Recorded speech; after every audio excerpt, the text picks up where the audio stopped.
And we're back here on the GSMC Baseball Podcast, bringing you our second segment. But before we do that, I'd like to ask you again to please like and follow the show.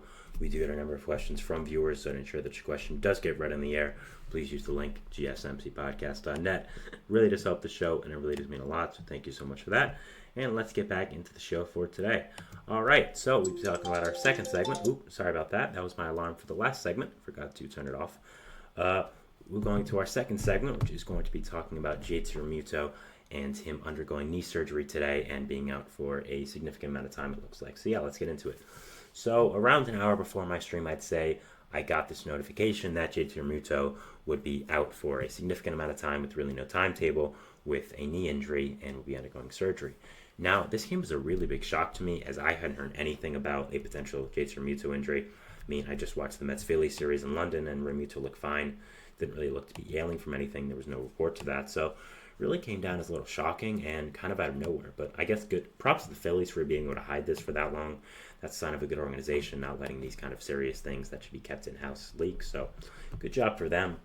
But yeah, I mean, it's looking at the actual press release of Realmuto, it's very ominous and kind of just not direct. So, right here it says he is on only 10-day IL with right knee pain, and then is scheduled to undergo right knee something surgery tomorrow in Philadelphia. I don't know how to pronounce that. It's on the Phillies Twitter account if you want to look at that. But yeah, very non-specific right knee pain going on the IL with that. So it seems like it's kind of a serious injury that they don't know exactly what it is. It's just kind of a general knee injury. And it's looking like he's going to be out for a long time. I'm not sure if it's the rest of the season, but it's a significant amount of time, enough to maybe think that it might be the rest of the season. So really the impact on the Phillies here is pretty significant. I mean, you look at Realmuto's stats, first of all. This is a guy who this year has a 105 weighted runs created plus. His WOBA was very good. His ISO isn't the greatest, but that's not exactly what you're looking for. His walk to K ratio isn't great actually this year. He's kind of fallen down on the walks things, but that wasn't really what he was known for. But yeah, his barrel percentage stayed around the same as last year. Hard hit percentage is way up from last year, so it was having a really good season. And the thing about Realmuto is he's a catcher, so his value is going to go way beyond the stat sheet and way beyond what his numbers say. When you're a veteran catcher like Realmuto, you bring so much value to a team. First of all, he's an amazing defender. I mean, he throws out runners very well, he blocks balls very well, and also with that, he's a great framer. I mean, framing is so valuable nowadays. We'll see if it's valuable in 2 to 3 years when the robo-umpires come in, but right now it's an extremely valuable trait that all catchers have to have. All teams know this, and Realmuto is one of the best in the business with it. I think that he brings a lot of value in that way.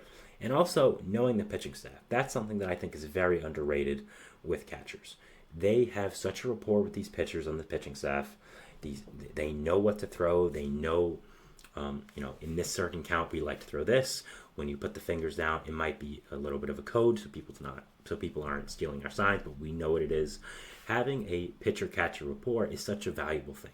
And Realmuto being with the Phillies for the number of years now, being with the same pitchers for these years. I mean, Wheeler's been there for a long time. So was Nola. Taijuan Walker's been there for 2 years now. Ranger Suarez has been there for a significant amount of time as well.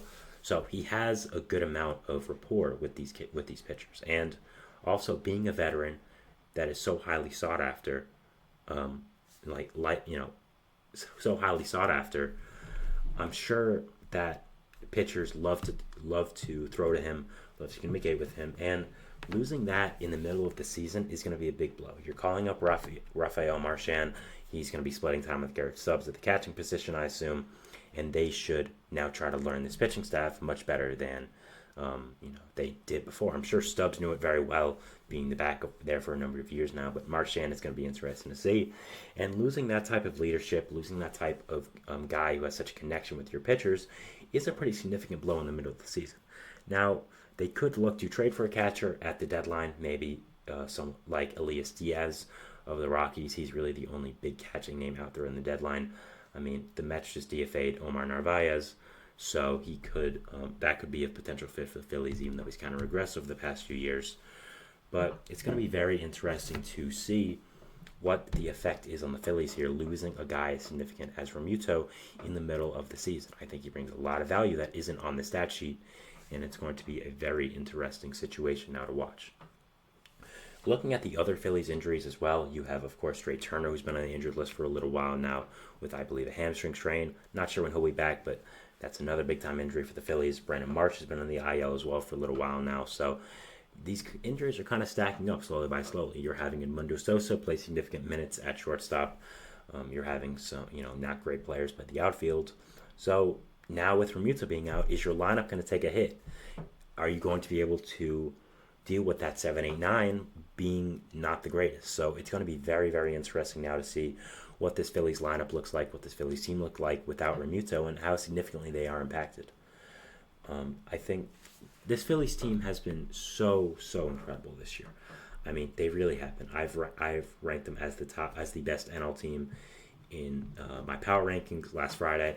I'll probably be doing the same this Friday if everything sticks the way it is. But they're dealing with a little bit of challenges right now, a little bit of adversity for the first time this season, I'd say.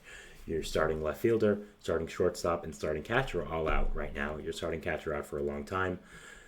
Probably the rest of the season. Your starting shortstop's going to be out for a little while as well. So it'll be very, very interesting to end up seeing how the Phillies do come back from this adversity, and if they continue playing like they were. I mean, again, they're still a fantastic team.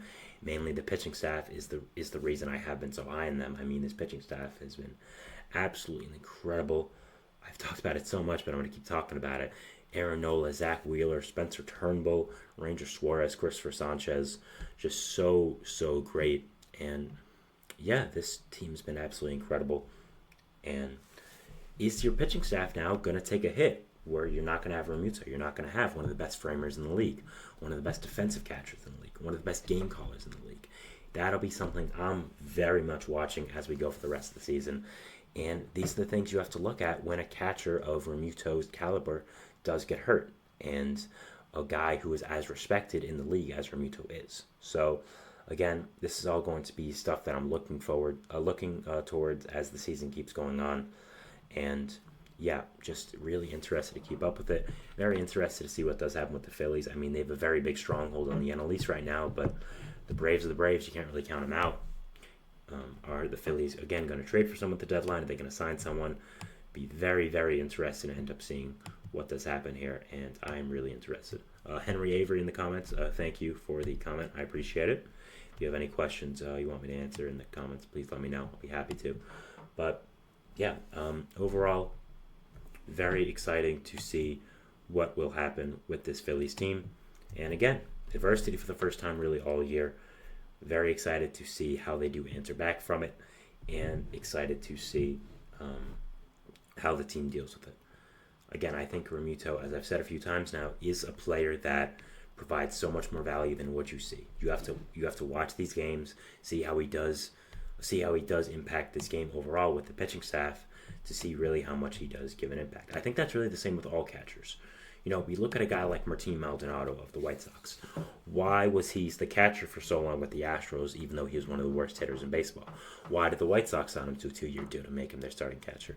Because he's so good with pitchers, because he's great at defense as well.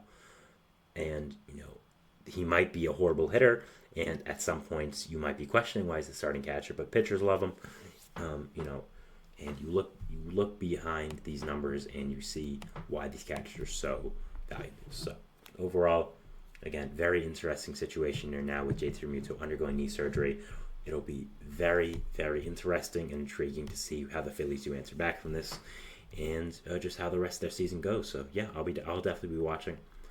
We're moving into our third segment now, which is going to be talking about Salvador Perez and his resurgent season for the Kansas City Royals this year. So yeah, we'll be going over that, and we'll see you after the break. So thanks, and bye.